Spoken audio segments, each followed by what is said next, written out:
أعوذ بالله من الشيطان الرجيم. بسم الله الرحمن الرحيم. الحمد لله رب العالمين بارئ الخلائق أجمعين. الحمد لأهله والصلاة على أهله. الصلاة والسلام على سيد الأنبياء والمرسلين العبد المؤيد الرسولنا المسدد المصطفى الأمجد الحبيب الأحمد النبي الأمي المكي المدني السراج المنير الكوكب الدري الوقار والسكينة المدفون بأرض مدينة سيدنا ونبينا وشفيع ذنوبنا طبيب قلوبنا وحبيب نفوسنا ومولانا أبي القاسم محمد المصطفى وأهل بيته الأطيبين الأطهرين الأنجبين المأصومين المظلومين ولعنة الله على أعدائهم ومنكري فضائلهم وغاصبي حقوقهم من جمع عداوتهم إلى الآن ومن الآن إلى قيام يوم الدين. أما بعد فقد قال حق سبحانه وتعالى في القرآن بسم الله الرحمن الرحيم والعصر إن الإنسان لفي خسر إلا الذين آمنوا وعملوا الصالحات وتواصوا بالحق وتواصوا بالصبر. صلوات پھری خاندان فاطمہ.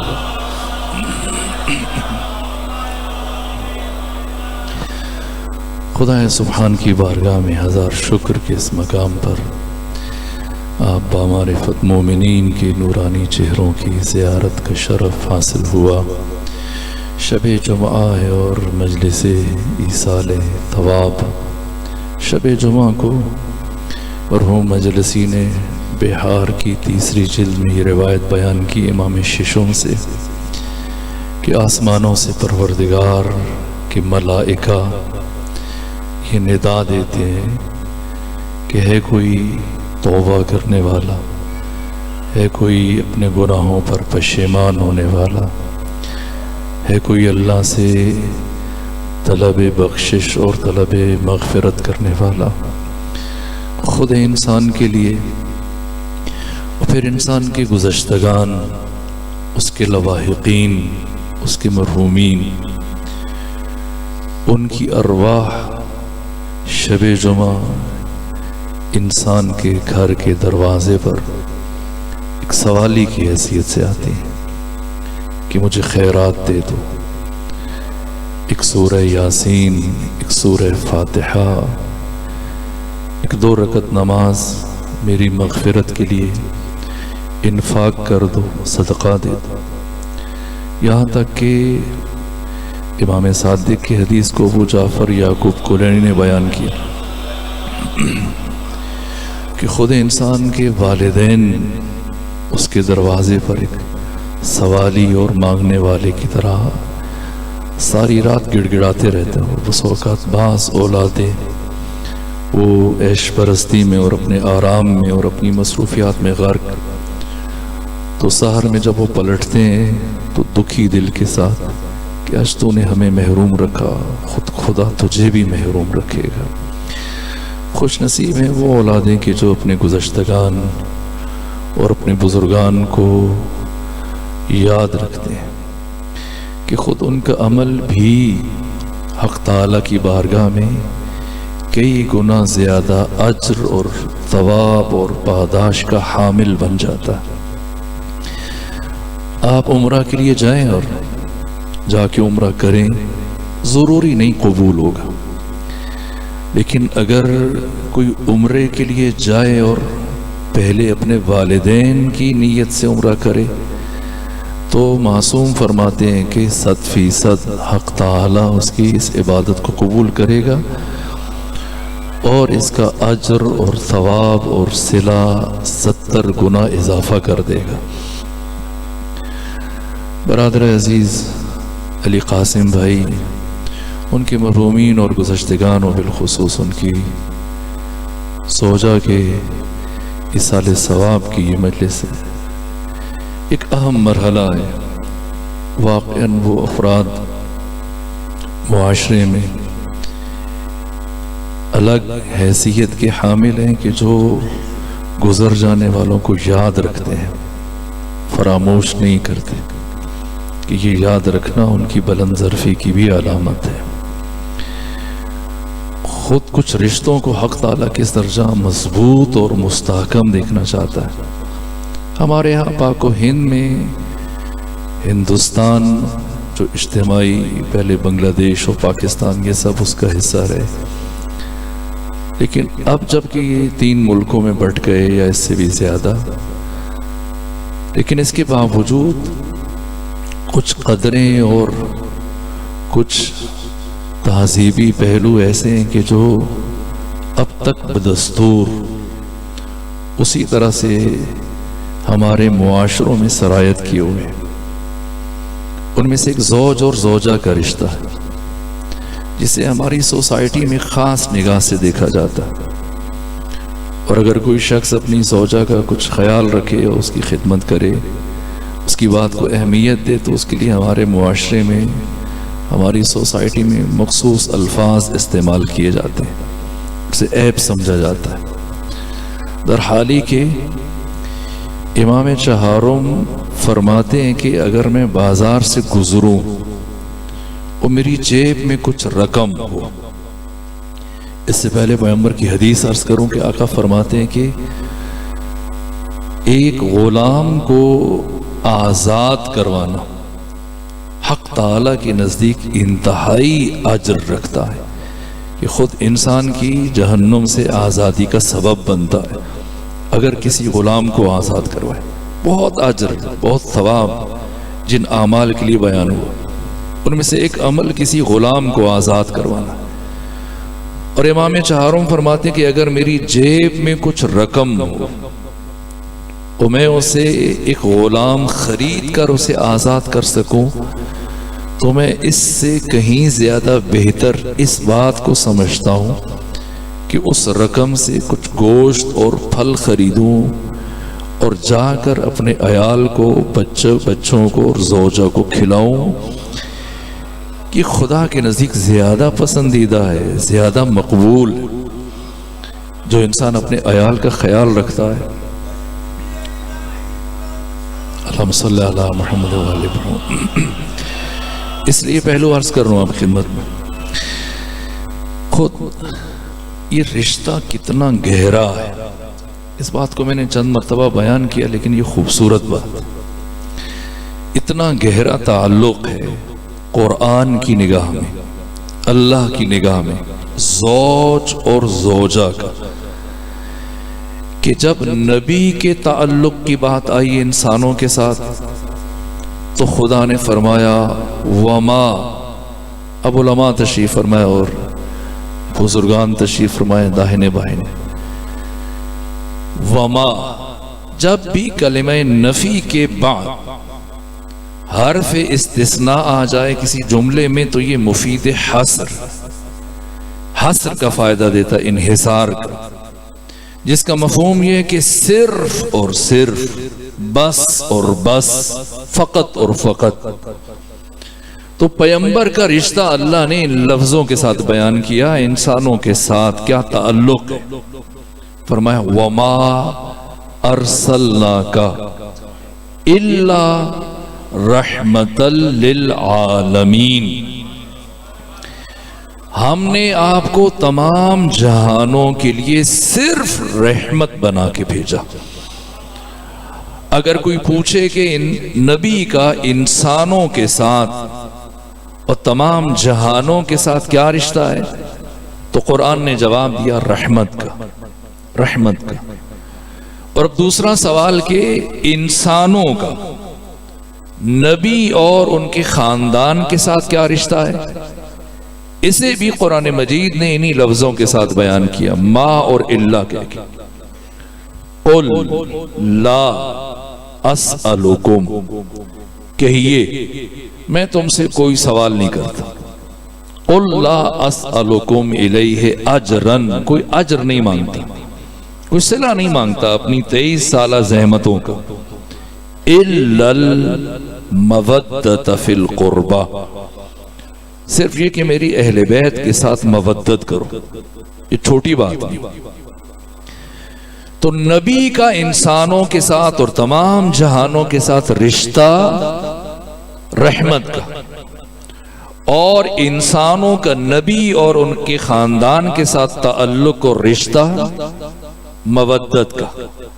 سورہ مبارکہ روم آیت نمبر 21، جب اللہ نے قرآن میں زوج اور زوجہ کے تعلق کو بیان کیا تو ان لفظوں کے ساتھ وَجَعَلَ بَيْنَكُمْ مَوَدَّةً وَرَحْمَةً، اللہ زوج اور زوجہ کے درمیان مودت کو بھی دیکھنا چاہتا ہے، رحمت کو بھی دیکھنا چاہتا ہے۔ وہ رشتہ جو نبی کا انسانوں کے ساتھ ہے، وہ بھی اس رشتے کے اندر اس کی تجلی کو بھی دیکھنا چاہتا ہے، وہ رشتہ جو انسانوں کا نبی اور ان کے خاندان کے ساتھ ہے، اس تعلق کو بھی اللہ ان دو کے درمیان دیکھنا چاہتا ہے، انتہائی مضبوط، انتہائی مستحکم، جس میں عزت ہے، احترام ہے، محبت ہے، اور دوسرے کا احساس اور لحاظ۔ کیوں؟ اس کا راز اور وجہ کیا ہے؟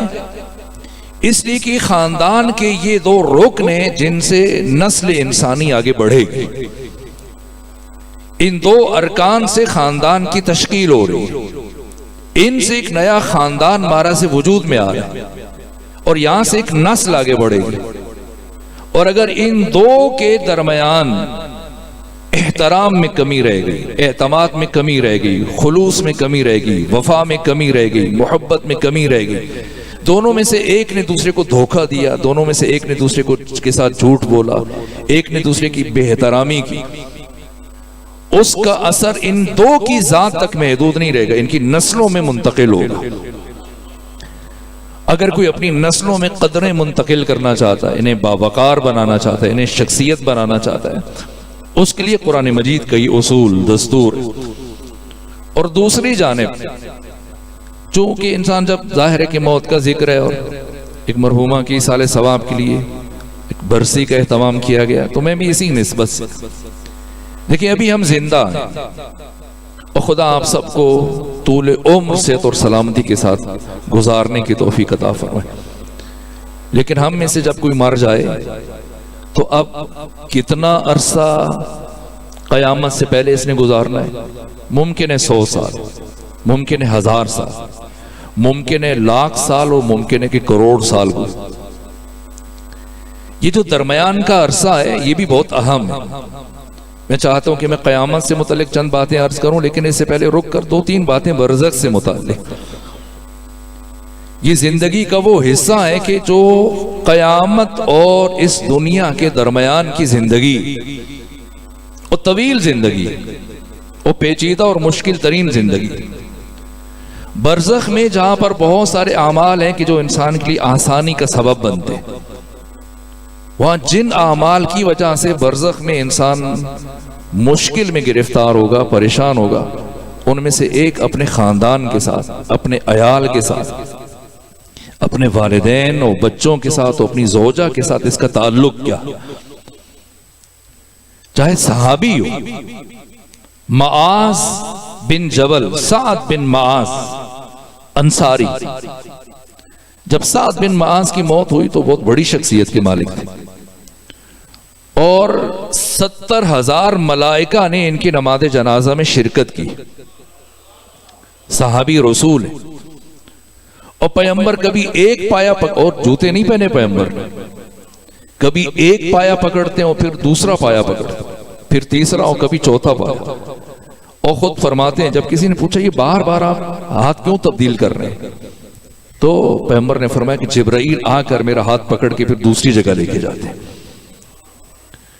اس انداز سے یہ جنازہ، اور پھر پیغمبر گرامی اسلام نے جس طرح سے آپ کی نماز جنازہ پڑھائی، کم صحابہ کی نماز جنازہ ایسے پڑھائی گئی۔ پھر جب قبر میں اتارا تو پیغمبر نے اپنے ہاتھ سے اتارا، اور پیغمبر نے اپنی قمیض ان کو کفن کے طور پر دی۔ تو جب ان کو دفن کیا گیا، پیغمبر کافی دیر ان کی قبر پر رکے، اور جب پلٹ کے آئے تو سعد بن معاذ کی والدہ نے کہا کہ یقیناً میرا بیٹا جنتی۔ یہ بات پیغمبر تک پہنچی تو بلایا ان کی ماں، کہاں سے آپ سمجھتے ہیں کہ آپ کا بیٹا جنتی؟ کہا جب آپ نے نماز جنازہ پڑھی اور اس شان کے ساتھ جنازہ پڑھائی اور ننگے پاؤں اس کے جنازے میں شرکت کی، اور دفنانے کے بعد بھی اس کی قبر پہ بیٹھے اور دیر تک دعائیں پڑھتے رہے، کہا وہ سب درست ہے، لیکن آپ کا بیٹا فشار قبر میں مبتلا۔ عرض کہ یا رسول اللہ، یہ سب جو آپ نے کیا اس کے باوجود کہاں؟ اس لیے کہ وہ اپنے عیال کے ساتھ، گھر والوں کے ساتھ بدخلقی کا مظاہرہ کرتا تھا۔ برزخ بہت اہم ہے، قیامت بعد کا مرحلہ ہے۔ اس سے پہلے برزخ، برزخ سے پہلے موت۔ موت کے وقت ہر انسان 5 ذوات کو ضرور دیکھے گا، جو اس ضمن میں بہار کی 3ری جلد کو دیکھتے ہو میں نے روایات کو دیکھا۔ ایک خود جو مولا متقیان کی معروف حدیث ہے، اور ہر امام نے، اکثر آئمہ نے اس سے متعلق، امام رضا نے بیان فرمایا، امام ششو نے بیان فرمایا، امام ہفتم نے بھی، اور خود مولا متقیان نے اپنے صحابی حارث حمدان سے فرمایا کہ یا حارث حمدان من یمت جرانی، اے حارث حمدان جو بھی مرے گا، جب بھی مرے گا، جہاں بھی مرے گا، مجھے دیکھے گا۔ وقت موت ہر انسان علی کو دیکھے گا۔ اور جس طرح سے شہید مرتضی مطہری نے مستقل کتاب لکھی جاذبہ و دافع امام علی، اور اس میں لکھا کہ تاریخ انسانی میں جو امیر المومنین کی امتیازات ہیں اور خصوصیات ہیں، ان میں سے ایک برجستہ خصوصیت یہ کہ تاریخ بشر میں جتنے دوست اور محب علی کے ہیں کسی کے نہیں، اور جتنے دشمن علی کے ہیں کسی اور کے نہیں۔ دوست دوستی میں شدید ہیں اور دشمن دشمنی میں شدید ہیں، اور کہا یہ علی کی شخصیت کا کمال ہے، جس کے سب دوست ہوں وہ صرف منافق ہو سکتا ہے۔ دوست دوستی میں شدید ہیں، دشمن دشمنی میں، اور ہر انسان دیکھے گا، اور جب محب دیکھے گا اس کی کیفیت کیا ہوگی، اور جب دشمن دیکھے گا اس کی کیفیت کیا ہوگی۔ ایک علی کو دیکھیں گے۔ بہار میں کچھ اور روایات ہیں جن میں پیغمبر فرماتے کہ ہر مومن مجھے اور علی کو دیکھے گا، اور کچھ روایات ہیں جس کے مطابق 14 کو دیکھا جائے گا۔ اللہم صلی علی محمد و علیہ۔ دوسرے مرحلے میں ابلیس کو دیکھا جائے گا، اور وقت موت بہرحال ابلیس مجسم ہو کر انسان کے سامنے آئے گا، اور ابلیس کی پوری کوشش ہوگی کسی طرح سے حالت ایمان میں اس کی موت نہ ہو۔ اب واقعات کا ایک سلسلہ ہے، اگر میں وہ جزیات کو بیان کرنا شروع کر دوں تو شاید بہت وقت گزر جائے۔ ایک علی، اور دوسری روایت کے مطابق محمد علیہ السلام اور علی علیہ السلام، اور تیسری روایت کے مطابق چہاردہ معصومین۔ بہرحال حقیقت محمدی وہ حقیقت مجردہ ہے، ایک ہو، 2 ہو یا 14 ہو، ایک ہی بات۔ دوسرے مرحلے میں ابلیس، تیسرے مرحلے میں ملائکہ، چوتھے مرحلے میں انسان کا عمل خیر مجسم ہو کر آئے گا، اور 5ویں مرحلے میں خود انسان کے اعمال بد یہ بھی مجسم ہو کر آئیں گے۔ وقت موت، اس سے متعلق قرآن مجید نے جو گفتگو کی ہے انسان کی وفات سے متعلق، سورہ مبارکہ زمر کی آیت نمبر 42 میں پروردگار نے فرمایا کہ اللہ یتوفی الانفس حین موتہا، کہ اللہ انسان کی روح کو قبض کرے گا۔ اور سورہ مبارکہ سجدہ کی 11 نمبر آیت میں کہا کہ ملک الموت یعنی اسرائیل تمہاری روح کو قبض کرے گا، اور سورہ مبارکہ نساء کی آیت نمبر 97 میں پروردگار نے فرمایا کہ ملائکہ تمہاری روح کو قبض کریں گے۔ تو کیا یہ اختلاف ہے کہ سورہ زمر میں فرمایا خدا تمہاری روح کو قبض کرے گا، سورہ سجدہ میں فرمایا کہ اسرائیل ملک الموت تمہاری روح کو قبض کرے گا، اور سورہ نساء میں فرمایا کہ ملائکہ تمہاری روح کو قبض کریں گے؟ نہ، اس لیے کہ اللہ نے اسرائیل کو معمور کیا، جس طرح سے بادشاہ ایک سالار کو معین کرتا ہے اور پھر اس سالار کی فوج ہے، ظاہر ہے کہ ایک وقت میں ممکن ہے کہ ہزاروں افراد کی روح کو قبض کرنا پڑے، اور یہ قطعی طور پہ کوئی مشکل نہیں کہ جیسے آنے واحد میں آپ بہت سارے چراغ ایک ہی مرتبہ میں ان کو بجھا دیتے ہیں، اسی طرح سے آنے واحد میں ہزاروں لاکھوں لوگوں کی روح کو قبض کیا جا سکتا ہے، اور اس پر ملائکہ مامور ہیں، اور قبض روح کے لیے اللہ نے اسرائیل کو رئیس قرار دیا۔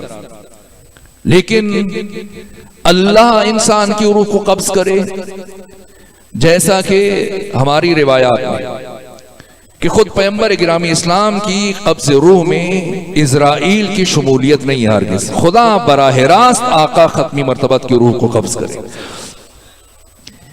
اسی طرح سے مولا متقیان علی ابن ابی طالب علیہ السلام سے متعلق بھی ہے کہ خود خدا حضرت کی روح کو توفا کرے، اس میں اسرائیل شامل، بلکہ جو میں نے پڑھا رسالہ معراجیہ میں پیغمبر کی احادیث کہ شب معراج جب فرشتوں کی صفوں کے درمیان سے گزر رہے تھے تو اسرائیل نے پیغمبر کو دیکھا تو بہت مضطرب تھے، پریشان تھے، جسے دیکھ کر دوسرے پریشان ہوں وہ پیغمبر کو دیکھ کے پریشان ہیں۔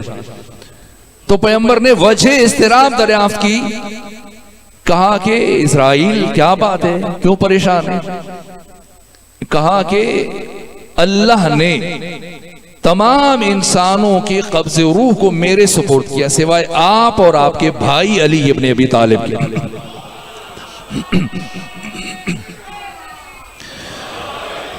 اور خود میری روح کے قبض کرنے کو حق تعالی نے آپ کے بھائی علی ابن ابی طالب کے سپرد کیا۔ تو جب آپ زمین پر تشریف لے جائیں تو اپنے بھائی علی کے سامنے میری سفارش کیجیے گا کہ اسرائیل عرض کر رہے تھے کہ میرے ساتھ نرمی سے پیش آئیے گا۔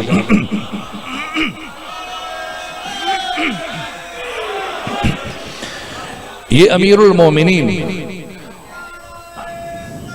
اللہ اکبر یا رسول اللہ یا اللہ صلی اللہ محمد۔ میں روایت نہیں پڑھنا چاہ رہا تھا، آپ نے پھر نعرہ لگایا اور میرا جی چاہا کہ میں پھر ہدیتاً یہ روایت پڑھوں۔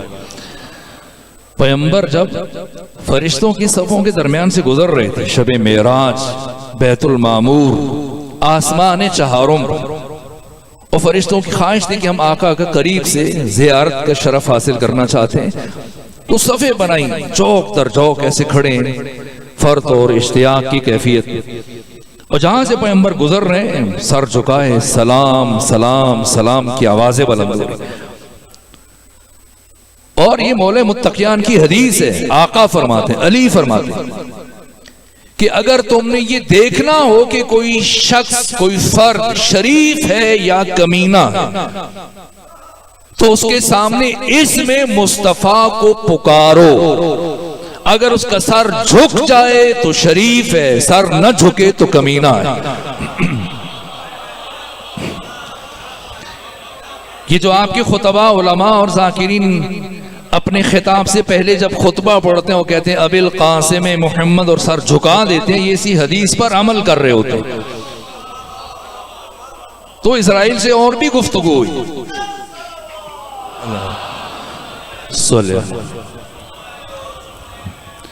تو پیغمبر فرشتوں کی صفوں کے درمیان سے گزر رہے ہیں اور جہاں سے گزر رہے ہیں فرشتے سر جھکائے کمال ادب سے سلام سلام کی آوازیں بلند ہو رہی ہیں، اور ایسے میں اسرائیل سے ملاقات ہے۔ میں ایک جملہ کہہ کے گزر رہا تھا، آپ نے نعرہ لگایا تو میرا جی چاہتا ہے دوسرا جملہ کیا عرض کیا ہے؟ اسرائیل نے کہا یا رسول اللہ جب زمین پر تشریف لے کر جائیں تو اپنے بھائی علی امیر المومنین کی خدمت میں میرا سلام عرض کیجیے۔ تو پیغمبر نے ہم تک یہ بات پہنچانے کے لیے تاکہ سند بن جائے پوچھا اتعرف علی ابن ابی طالب، جانتے ہو علی کو؟ تو کیا جواب دیا کہ فکیف لا اعرفہ، میں علی کو کیسے نہ پہچانوں، لقد امرنی اللہ نے مجھے یہ حکم دے رکھا ہے، اللہ اقبض روح شیعت علی ابن ابی طالب الا باذنہ، چاہے خدا براہ راست روح قبض کرے کہ وہ دو ہستیاں ہیں جو قرآن میں بیان کیا سورہ زمر آیت نمبر 42 میں، یا پھر اسرائیل اور ملک الموت جو سورہ سجدہ میں بیان کیا، یا پھر ملائکہ میں سے کوئی دوسرا کہ جو اسرائیل کی سرپرستی میں کسی کی روح کو قبض کرے۔ لیکن یہ اسرائیل بیان کر رہا کہ میں یا میرے تحت کام کرنے والے فرشتے، ہمیں خدا نے یہ حکم دے رکھا ہے کیا کہ ہم اس وقت تک کسی مومن کی روح کو قبض نہ کریں جب تک کہ علی ابن ابی طالب کی طرف سے اجازت نہ آ جائے۔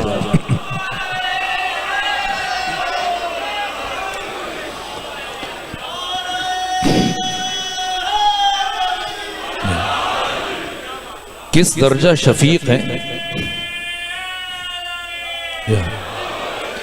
کس درجہ کریم، کیوں اللہ نے مومن کی موت کو اور مومن کی قبض روح کو علی ابن ابی طالب علیہ السلام کی اجازت کے ساتھ مشروط قرار دیا۔ یہ ایک طرف اللہ کی رحمت کی تجلی کا ظہور ہے اور دوسری طرف امیر المومنین کی اپنے مومنوں کے ساتھ محبت کا عالم۔ مبادا میرا کوئی مومن حالت گناہ میں اس کی موت نہ ہو جائے، گناہ میں مصروف ہو اور اس دوران میں اسرائیل آ جائے یا کوئی ملک اس کی روح کو قبض کر، یا پھر گناہ کر چکا ہو ابھی تک توبہ نہیں کی تو اس حالت میں اس کی موت نہ آنے پائے۔ کس درجہ رؤوف ہے علی اپنے چاہنے والوں پر، اپنے محبوں پر۔ دنیا سے متعلق اس حدیث کو امام حاکم نشاپوری نے بیان کیا۔ دنیا پیغمبر فرماتے ہیں کہ حب علی یاکل الذنوب کما تاکل النار الحطب، علی کی محبت اس طرح سے گناہوں کو کھا جاتی ہے جس طرح سے آگ لکڑیوں کو کھا جاتی ہے۔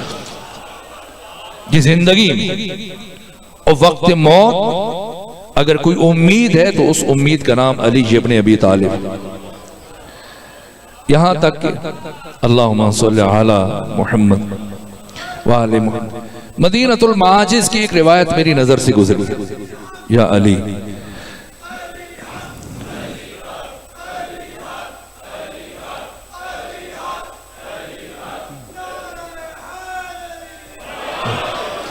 مدینۃ المعاجز، ایک روایت طویل ہے، میں مختصر کر کے عرض کروں، چند باتیں اور بھی عرض کرنا چاہتا ہوں۔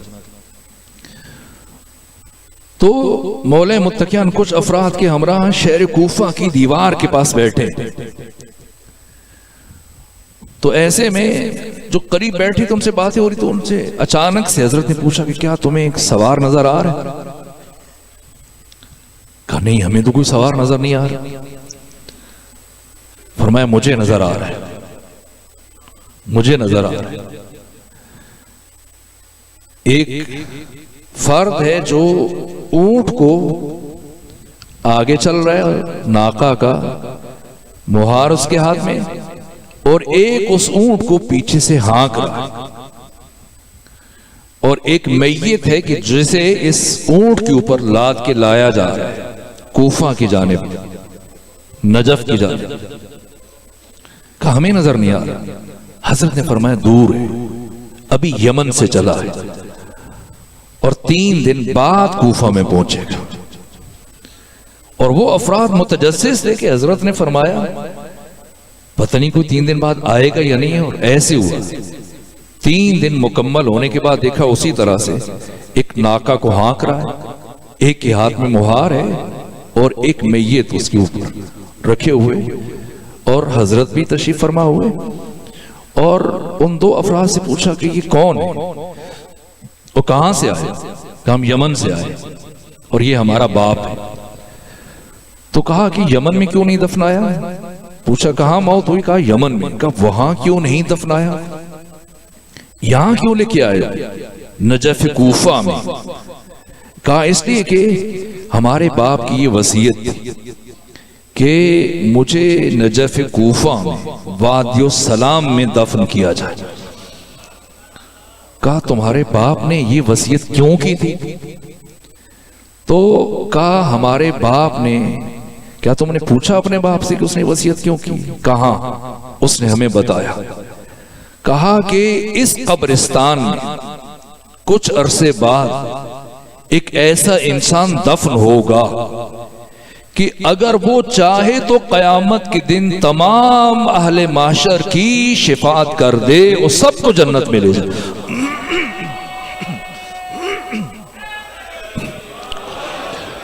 امیر المومنین نے یہ سنا تو فرمایا اللہ اکبر، تمہارے باپ نے صحیح کہا، ایسا ہی ہے۔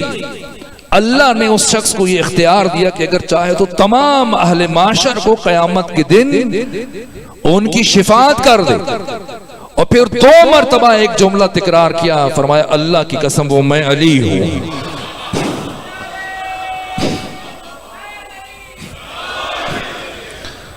قبر میں علی، قبر میں علی، موت کے وقت علی، زندگی میں علی، برزخ میں علی، جب اٹھایا جائے گا تب علی، پل صراط پر کہ جو جہنم کے اوپر سے گزرے گا، ادق من الشعر واحد من السیف۔ یہاں کون کھڑا ہے؟ ہیں فرشتے، اور قرآن مجید کی آیت ہے وَقِفُوهُمْ إِنَّهُمْ مَسْئُولُونَ، انہیں روکو اور ان سب سے سوال کرو، سوال کرو جو پل صراط سے گزرنے جا رہے ہیں اور جو جہنم کے اوپر ہے، انہیں روکو، ان سب سے سوال کرو۔ تو کس سے متعلق سوال کرو؟ اس حدیث کا راوی کون ہے؟ عبداللہ بن عثمان بن عامر، جس کا نام عتیق تھا، عتیق۔ اور پیغمبر نے بدل کے فرمایا کہ نہیں، یہ نام درست نہیں، اپنا نام عبداللہ رکھو۔ عبداللہ بن عثمان بن عامر، اور کنیت زیادہ معروف ہے، کنیت ہے ابو بکر، سابق نام ہے عتیق۔ اور یہ روایت ہے عبداللہ بن عثمان بن عامر المعروف ابو بکر سے کہ پیغمبر نے فرمایا لا یجوز احد الصراط الا من کتب علی الجواز۔ کوئی انسان اس وقت تک پل صراط کو عبور نہیں کر سکتا جب تک کہ، ایرانی کہتے ہیں گزرنامہ، ہم کہتے ہیں پاسپورٹ، اور میں اگر آسان لفظوں میں کہوں تو جب تک کہ اس کے پاسپورٹ پر علی کی ولایت کا ویزا نہ لگا ہو۔ کہاں کہاں علی،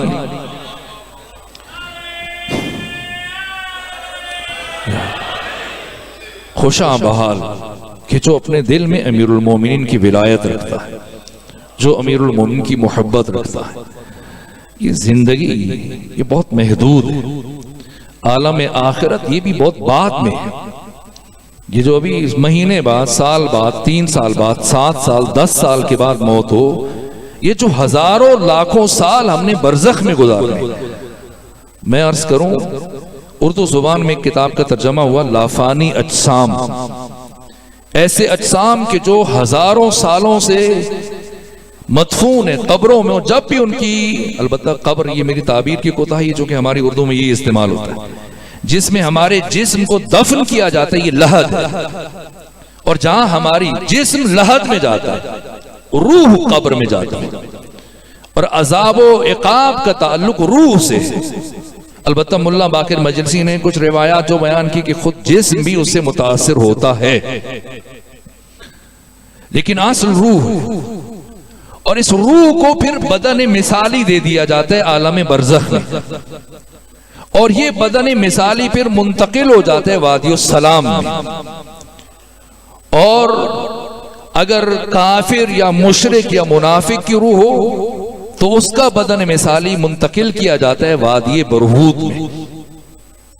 اور یہ برزخ مشکل ترین مرحلہ ہے. اور برزخ میں جو سوال ہوں گے عقیدے سے متعلق، میں عرض کروں کہ جب خدا سب جانتا ہے تو پھر قبر میں سوال کیوں کیے جائیں گے؟ اس لیے کیے جائیں گے کہ خود ان سوالات کے جوابات کے موقع پر بھی مومن کو ایک خاص قسم کی خوشی اور فرحت ملے گی.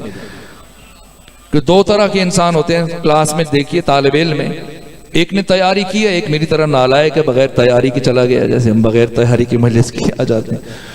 تو آمادگی چاہیے ہر امتحان کے لیے، یہ بھی ایک طرح کا امتحان ہے. تو جس کی تیاری نہیں وہ گھبراتا ہے، اور جس کی تیاری ہے وہ چاہتا ہے کہ پوچھا جائے.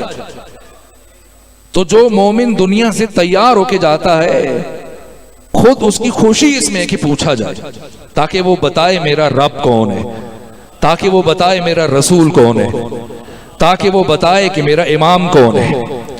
میں نے امام صادق کی حدیث پڑھی ہے، جو ان 14 کو نہیں مانتا، ان کی ولایت کو نہیں مانتا، جو معصیت کار ہے، قبر میں جائے گا بہت سارے سوالوں کے جواب میں مبہوت ہو جائے گا، ساکت، حیران، پریشان، خاموش.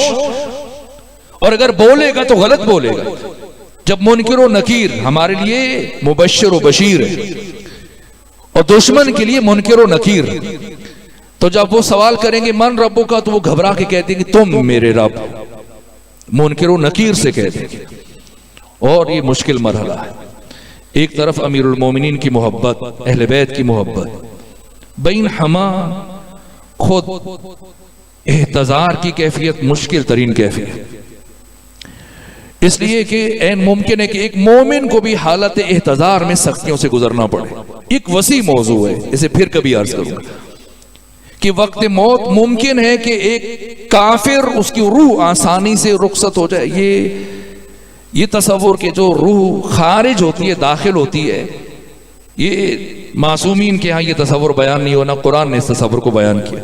ایسا نہیں کہ روح جسم میں حلول کر جاتی ہے اور پھر اس کو نکالا جاتا ہے، نہیں، روح کا جسم کے ساتھ ایک تعلق ہے. لیکن جب یہ تعلق ختم کیا جاتا ہے تو ممکن ہے کہ کافر کو اس وقت تکلیف نہ ہو لیکن مومن کو تکلیف ہو. الگ چیز ہے.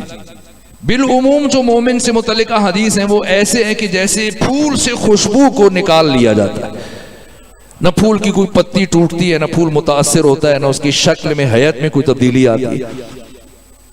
یہاں تک کہ ملا باقر مجلسی صاحب بحال الانوار، جنہوں نے 110 جلدیں لکھی ہیں، واقعاً آپ فخر کر سکتے ہیں کہ عظیم ذخیرہ، جس میں 13 جلدیں صرف فلکیات سے متعلق ہیں جو ائمہ کے فرامین ہیں. تو علامہ مجلسی کے جو شاگرد ہیں سید نعمت اللہ جزائری، تو ان کا کہ ہم میں سے جو پہلے مر جائے گا وہ دوسرے کو قبر کے حالات سے باخبر کرے. تو اب باقر مجلسی علیہ الرحمہ ان کی وفات ہوئی، تو اب کچھ دن گزر گئے اور خواب میں نہیں آئے کسی طرح سے. مرحوم نعمت اللہ جزائری فرماتے ہیں کہ میں متجسس تھا اور دعا بھی مانگتا تھا کہ آئیں اور کچھ خبر ہو کہ کیا ہوا. کہتے ہیں پھر میں قبر پہ چلا گیا اور بہت دیر تک قرآن پڑھتا رہا، دعائیں مانگتا رہا، پھر وہیں پہ میری آنکھ لگ گئی.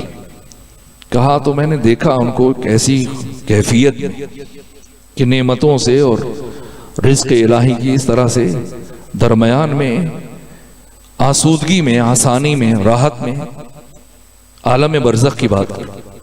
تو پوچھا کہ آپ کو کس چیز نے زیادہ آسودہ کیا؟ کہا کہ ایک مرتبہ اصفہان میں جب ایک شخص کو گھسیٹ کر کچھ لوگ لے کے جا رہے تھے تو میں مانے ہوا. میں نے پوچھا بھی کیا بات ہے، کیوں اس طرح اس کی آبرو ریزی کر رہے ہو، توہین کر رہے ہو؟ کہا اس نے ہم سے قرض لیا، واپس نہیں کر. میں نے سفارش کی کہ کچھ مہلت دے دو اسے. کہا نہیں، اس کو جتنی بھی مہلت دی ہم نے جب تو اس نے مجھ سے کہا کہ آپ میری مدد کریں. واقعاً میں دے نہیں پایا، ایسا نہیں کہ میرے پاس رقم آئی ہو نہیں، وہ میں کوشش میں بھی رہا. اور آپ مجھے سفارش کر دیں، اگر یہ مجھے چھوڑ دیں تو میں کچھ عرصہ میں محنت کر کے ان کو لوٹا دوں. ملا باقر ملسی کہتے ہیں کہ میں ان افراد کو اپنے ہمراہ لے کے آیا اور میں جانتا تھا کہ مومن ہے، تو میں نے آ کر ان افراد کو وہ رقم خود سے انتظام کر کے دی کہ میری طرف سے ہے اور اب یہ بری ذمہ ہے۔ کہا قبر میں مجھے ملائکہ نے کہا کہ تمہیں جو جتنی سہولت ملی ہے، تم نے جو کتابیں لکھی اور جو کچھ تم نے کیا، ان کی وجہ سے نہیں بلکہ اس مومن کی پریشانی کو جو دور کیا تم نے۔ فشار قبر سے بچانے والی چیزیں ایک حسن خلق ہے، اور دوسرا اپنے عیال کے ساتھ نرمی اور اخلاق ان کا خیال رکھنا، اور ایک مومن کی داد رسی، ایک مومن کی مشکل کو دور کرنا۔ اور جو چیزیں فشار قبر کا باعث ہے کہ یہ مشکل مرحلہ ہے، اس میں بد اخلاقی ہے، جو اپنے عیال کے ساتھ چاہے جتنا بڑا عبادت گزار ہو، بدخلق پر جنت بھی حرام ہے۔ پیغمبر اسلام کو کسی نے بتایا کہ ایک خاتون ہے جو دن رات نمازیں پڑھتی اور رات جاگ کر عبادت میں، اور دن میں روزہ رکھتی اور قرآن کی تلاوت کرتی رہتی، بس ایک خامی ہے کہ گالیاں دیتی ہے، بد اخلاق ہے۔ پیغمبر نے فرمایا لا خیر فیہا وہی من اہل النار، اس میں کوئی بھلائی نہیں اور یہ اہل جہنم میں سے۔ جو بد اخلاق ہے یقینی طور پر فشار قبر میں مبتلا ہوگا۔ دوسری جس طرح سے فضیل ابن عیاض کے شاگرد بہت لائق تھا، فضیل کہتے ہیں میں ناز کرتا تھا میرے شاگردوں میں سب سے زیادہ لائق اور باصلاحیت، اس کا قوی حافظہ کہ ایک دفعہ جو چیز سن لیتا تھا، پڑھ لیتا تھا، فوراً حفظ ہو جاتی تھی۔ لیکن میں نے دیکھا کہ وقت موت جب میں اس کے حالت احتضار میں تھا، میں سورہ یاسین لے کے آیا تو سورہ یاسین میرے ہاتھ سے لے کر پھینک دی کہ مت میرے سرانے قرآن نہ پڑھو۔ کہا اس کی وجہ سے میرا دل دہل گیا اور اتنی بدترین موت ہوئی اس کی۔ تو بعد میں پریشان رہا اور میں گوشہ نشینی اختیار کری۔ فضیل ابن عیاض جانتے ہیں آپ، بہت بڑے عارف ہیں، شخصیت، البتہ پہلے ڈاکو تھے۔ جب آدھی رات کو ڈاکہ ڈالنے کے لیے کسی گھر کی چھلانگ لگانے لگے تو صاحب خانہ قرآن مجید کی آیت پڑھ رہا تھا کہ کیا ابھی تک وہ وقت نہیں آیا کہ میرا بندہ میری طرف واپس لوٹ آئے؟ تو وہیں سے گھر کے اندر چھلانگ لگانے کے بجائے باہر گلی میں چھلانگ لگائی اور اپنے ساتھیوں کے پاس آئے، روتے ہوئے کہا وہ وقت آ چکا ہے اور جتنا بھی مال لوٹا ہے وہ سب واپس کرو۔ یہاں تک کہ افراد کو جب مال دیا اور کچھ افراد بچ گئے جن کو نہیں دے پائے، تو مزدوری کر کے فضیل نے وہ رقم ان تک پہنچائی اور پھر ان درجات اور مراحل تک پہنچے، پھر انہی کا شاگرد۔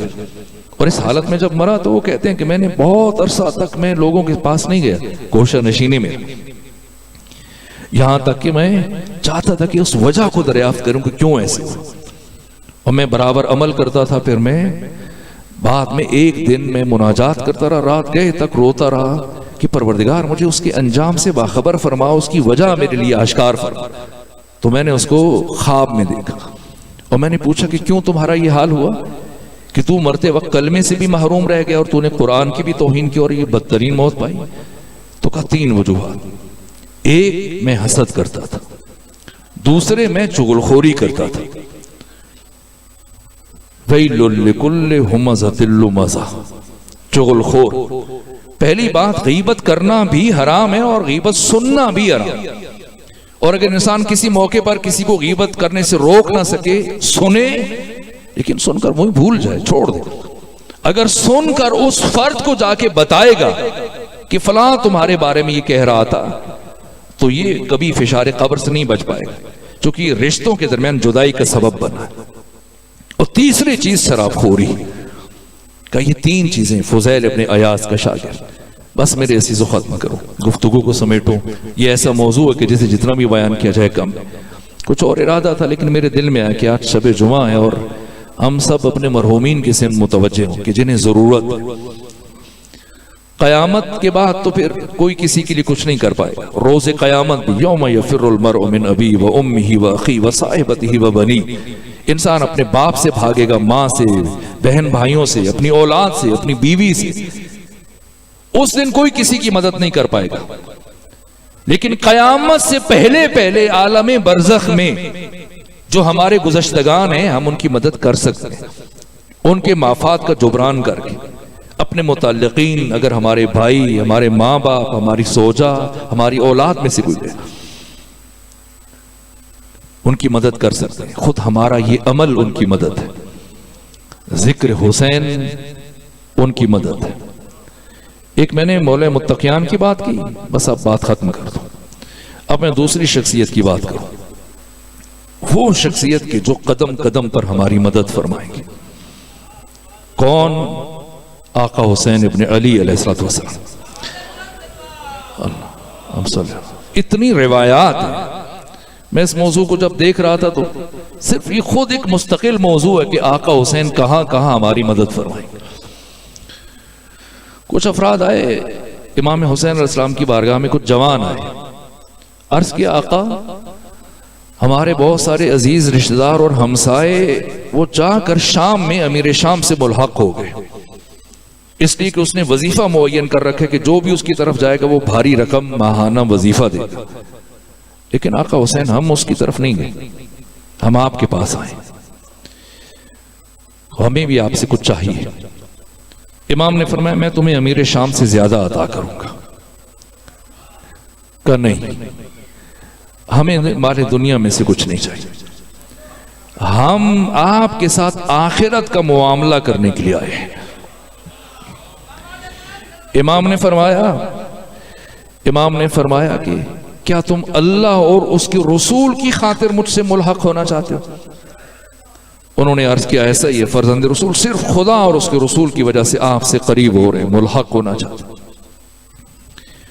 حضرت نے کچھ دیر اپنا سر جھکایا اور برابر زمین پہ مٹی تھی، خاک کے اوپر ہاتھ پھیرتے رہے، جیسے انسان لمحوں میں صدیوں کا سفر طے کرتا، گویا برزخ کو بھی دیکھ رہے تھے، قبر کو بھی، آخرت کو بھی، قیامت کو بھی، ایک ایک مرحلے کو مشاہدہ کر رہے تھے۔ اور کچھ لمحوں کے بعد سر اٹھایا اور فرمایا اگر تم اللہ اور اس کے رسول کی خاطر مجھ سے ملحق ہو رہے ہو تو میں وعدہ کرتا ہوں تم جنت میں اس طرح میرے قریب ہوگے جیسے یہ 2 انگلیاں ہیں۔ یا علی کی محبت بچا سکتی ہے یا حسین کی محبت۔ مشکل ترین مرحلہ، اتنا مشکل میں نے پڑھا کہ ابراہیم خلیل جیسا نبی گھٹنوں کے بل چل رہا ہوگا اور کہہ رہا ہوگا نفسی نفسی، یہاں تک کہ ایک مرتبہ اسرائیل سے خواہش کی، کہا کہ اسرائیل بتاؤ کہ جب تم کسی کافر اور دشمن خدا کی روح کو قبض کرنے کے لیے جاتے ہو تو کس حالت میں جاتے ہو؟ کہ بہتر ہے نہ دیکھیں، کہ میں دیکھنا چاہتا ہوں، مجھے دکھائیں۔ تو جناب اسرائیل جب اس قیافے اور شکل میں آئے تو گھبرا گئے، ڈر گئے، کہا کہ میں یہ سمجھتا ہوں، یہ جناب ابراہیم نے کہا کہ میں یہ سمجھتا ہوں کہ اگر آخرت میں اور کوئی دوسرا عذاب نہ دیا جائے اسے تو یہ ایک عذاب بھی کافی اس کے لیے۔ اس وحشتناک شکل میں جب اس کے سامنے تجسم ہو کہ خود اس کا عمل اس کیفیت میں ہے، مشکل ترین مرحلہ ہے۔ اور پھر برزخ اور پھر قیامت کہ انبیاء گھٹنوں کے بل چل رہے ہوں گے، وہ امید یا علی ہیں یا حسین ہیں یا فاطمہ۔ بس ایک جملہ اور عرض کروں، آپ کی زحمتوں کو تمام کروں، میں آج کی بات کروں، اللہم صلی علی محمد وآلہ۔ وقت ختم ہوا، بس ایک بات عرض کروں، ابھی کچھ عرصہ پہلے کی بات، کچھ جوان حسینیہ تعمیر کر رہے تھے امام بارگاہ، تو انہوں کام شروع کیا، وہ کام رک گیا۔ لوگوں سے جو ان کو توقع تھی، ان کے اہل محلہ نے، ان کے قریبیوں نے کوئی ان کی خاص ایسی مدد نہیں کی، بس ابتدا میں پہنچ کے پریشان ہے کہ اب اسے کیسے مکمل کریں۔ تو کسی نے بتایا کہ ایک فلاں تاجر ہے اور اہل خیر، وہ مدد کرتا اور بھرپور مدد کر دے گا تمہاری اگر تم جاؤ۔ تو وہ اس طرح سے اعمال خیر بخوشی انجام دیتے۔ یہ 3 جوان ان کے پاس گئے اور جا کے بتایا کہ ہم امام بارگاہ حسینیہ تعمیر کر رہے ہیں اور کام رک گیا۔ تو انہوں نے اپنی چیک بک آگے بڑھا دی، کہا کہ جو رقم تمہیں چاہیے لکھ دو، اس کے اوپر درج کر دو تو میں سگنیچر کر دوں۔ تو وہ 3 ایک دوسرے کی طرف دیکھنے لگ گئے اور ایک نے کہا کہ اتنی لکھنا کہ وہ دے دیں، ایسے نہ کہ زیادہ لکھ دو تو وہ دیکھ کر وہ انکار کر دیں اور معذرت کر لیں۔ دوسرے کا عین ممکن ہے کہ جو ہم لکھیں وہ ہمیں دے دیں اور کسی اور کے پاس ہمیں جانے کی ضرورت نہ رہے۔ اور ہمارا کام مکمل ہو جائے. تو کہ جیسے آپ کہو. تو انہوں نے طے کیا اور اندازہ لگایا کہ ہمیں اتنی رقم میں ہمارا امام بارگاہ مکمل ہو جائے گا. آخر تک کے تمام اخراجات کا جائزہ لے کے وہ رقم لکھ دی. جب لکھی اور واپس چیک بڑھایا اس تاجر کی طرف, تو اس تاجر نے اپنا رخ دوسری طرف کیا اور اس کے اوپر سگنیچر کر دی اور کہا کہ یہ لے جاؤ چیک. تو اس جوان نے کہا کہ آپ نے سائن کرتے ہوئے, دستخط کرتے ہوئے دیکھا نہیں, ممکن ہے ہم نے بہت زیادہ رقم لکھ دی اور اتفاق سے ہم نے بہت زیادہ لکھ دی ہے اور آپ نے بغیر دیکھے دستخط کر دی. تو اس تاجر نے کہا کہ میرا معاملہ حسین ابن علی کے ساتھ الگ ہے. وہ رقم لے گئے, چیک لیا, کیش کروایا, امام بارگاہ تعمیر ہوا, مکمل ہوا. کچھ عرصے کے بعد اس تاجر کی وفات ہوئی اور ایک بزرگ فقیہ عالم نے اس تاجر کو خواب میں دیکھا کہ جب قبر میں گئے اور منکر و نکیر حساب کے لیے آئے, اور جب وہ حساب و کتاب شروع ہوا, سوالات کا سلسلہ, تو اچانک سے آواز بلند ہوئی کہ ایک نوری دروازہ آمادہ کیا جائے کہ اب حسین ابن علی اس مومن کی قبر میں تشریف لانا چاہتے ہیں. یہاں تک کہ آقا آئے, تشریف فرما ہوئے اور ان فرشتوں سے کہا کہ یہ دفتر عمل اس مومن کا میری طرف بڑھاؤ. اور جب دفتر عمل اعمال نامہ بڑھایا گیا تو سید الشہداء نے اپنا رخ دوسری طرف کیا اور اس پر دستخط کر دیے. تو منکر و نکیر نے پوچھا کہ آپ نے دستخط کرنے سے پہلے, اس کی شفاعت فرمانے سے پہلے دیکھا نہیں؟ ممکن ہے اتنا گناہگار ہو کہ لائق شفاعت نہ ہو. تو حضرت نے فرمایا ہمارا معاملہ اس مومن کے ساتھ الگ ہے. خوشا بحال جو حسین کے لیے جیتے ہیں, حسین کے لیے زندگی گزارتے ہیں, خوشا بحال وہ کہ نام حسین بلند اور ان کی آنکھوں سے اشک جاری ہو جائے. مجھے طہارت اشک عزا پہ رشک آئے, حسین لب پہ ہو لب چومنے کو اشک آئے. یہی آنسو ہمارا سرمایہ ہے. جن مرحومہ کی سارے ثواب کی مجلس ہے, ان کے فرزند بھی ہیں, وہ بہت محبت سے ملتے ہیں, چھوٹے ہیں. مشکل ہوتا ہے ایک بچے کے لیے, اپنی ماں سے جدائی بہت مشکل ہوتی ہے. یہ درد بیان نہیں کیا جا سکتا. میں نے پڑھا جب جناب سیدہ کی شہادت ہوئی تو غسل و کفن کے بعد مولا متقیان نے باری باری اپنے بچوں کو بلایا, اور سب سے پہلے فرزند ارشد امام حسن مجتبیٰ سے کہا بیٹا حسن آئے اور آ کر اپنی ماں فاطمہ زہرا کے چہرے کی زیارت کر لیں. امام حسن آئے, آ کر ماں کے چہرے کی زیارت کی. پھر مولا متقیان نے فرمایا بیٹا حسین آپ آئیں, آ کے اپنی ماں فاطمہ زہرا کی زیارت کریں. میں نے پڑھا علامہ باقر مجلسی نے تحریر کیا, جب مولا متقیان نے امام حسین کو آواز دی تو وہ آ کر دروازے کی دہلیز پر رک گئے. تو مولا متقیان نے پوچھا بیٹا حسین کیوں رک گئے, کیا ماں سے نہیں ملنا چاہتے؟ کہا بابا میرا دل تڑپ رہا ہے, ملنا چاہتا ہوں. کہا بیٹا پھر رک کیوں گئے؟ کہا بابا ایک بات کا جواب دیں, اللہ کی نگاہ میں اور اللہ کی بارگاہ میں میری ماں کا مقام بلند تر ہے یا جناب مریم کا مقام بلند تر؟ کہا بیٹا آپ کی ماں کا مقام جناب مریم سے کہیں بلند تر ہے. کہا بابا یہ بتائیں کہ میرا مقام زیادہ ہے یا جناب عیسیٰ کا مقام زیادہ؟ مولا متقیان نے فرمایا آپ کا مقام جناب عیسیٰ سے بہت بلند ہے. امام حسین نے فرمایا بابا جب تک مریم نے خود نہیں بلایا تھا عیسیٰ کو, عیسیٰ نہیں گئے تھے. اسی طرح سے جب تک میری ماں فاطمہ زہرا مجھے نہیں بلائیں گی میں نہیں جاؤں گا۔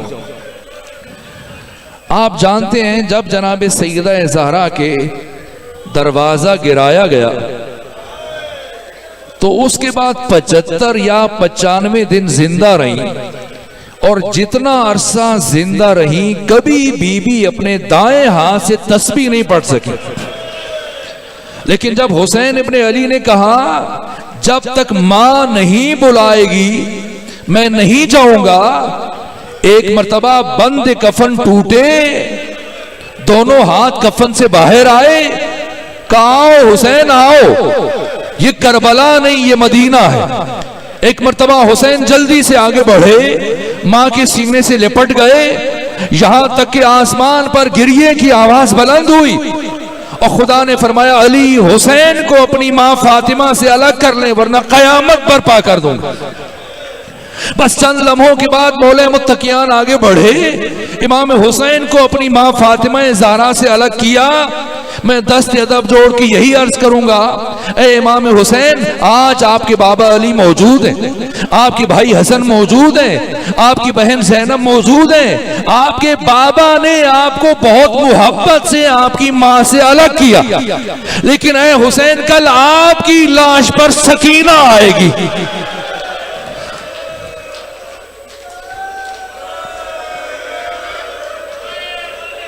الا لعنت اللہ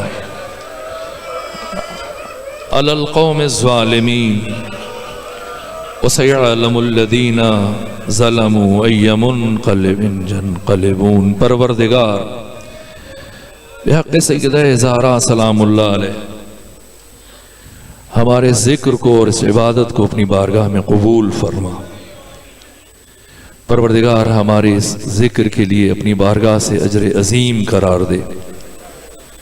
پروردگار اس مجلس کا ثواب مرحوم و مغفور قبلہ مخدوم راجو شاہ صاحب، زوجہ مرحومہ سید علی قاسم گردیزی، اور مرحوم و مغفور سید جاوید رضا گردیزی، اور مرحوم و مغفور سید سبتین شفاعت گردیزی، ان کی ارواح کو ایصال فرما، ان کے درجات کو بلند فرما، ان کی آخرت کی مشکلات کو آسان فرما، انہیں شفاعت محمد و آل محمد نصیب فرما۔ پروردگار ہمارے گناہوں کو معاف فرما، ہمارے والدین کے گناہوں کو معاف فرما، ہم سب کو نعمت تقوی عطا فرما۔ پروردگار ہمیں قرآن پڑھنے، قرآن سمجھنے، قرآن پر عمل کرنے، قرآن مجید کی تعلیمات کو معاشرے میں عام کرنے کی توفیق عطا فرما۔ پروردگار امام زمانہ کے سپاہیوں کی حفاظت فرما۔ امام کے سپاہی دنیا میں جہاں جس نقطے پر مصروف جہاد اور اسلام ناب محمدی اور نظام ولایت کی سربلندی کے لیے مصروف ہیں، انہیں کامیابیاں عطا فرما۔ بالخصوص آقا امام زمانہ کے وہ سپاہی جو شام میں ثانی زہرا کے حرم کے دفاع میں شب و روز مصروف رہتے ہیں، انہیں کامیابیاں عطا فرما، ان کی حفاظت فرما۔ فلسطین کے مظلوم مسلمانوں کی مدد فرما، لبنان کے مظلوم مسلمانوں کی مدد فرما، پاڑا چنار کے مظلوم مومنین کی مدد فرما۔ پروردگار غاصب صہیونیوں کو نابود فرما۔ پروردگار ہمیں حق کے لیے اپنی آوازیں بلند کرنے کی توفیق عطا فرما۔ آقا کے ظہور میں تعجیل فرما۔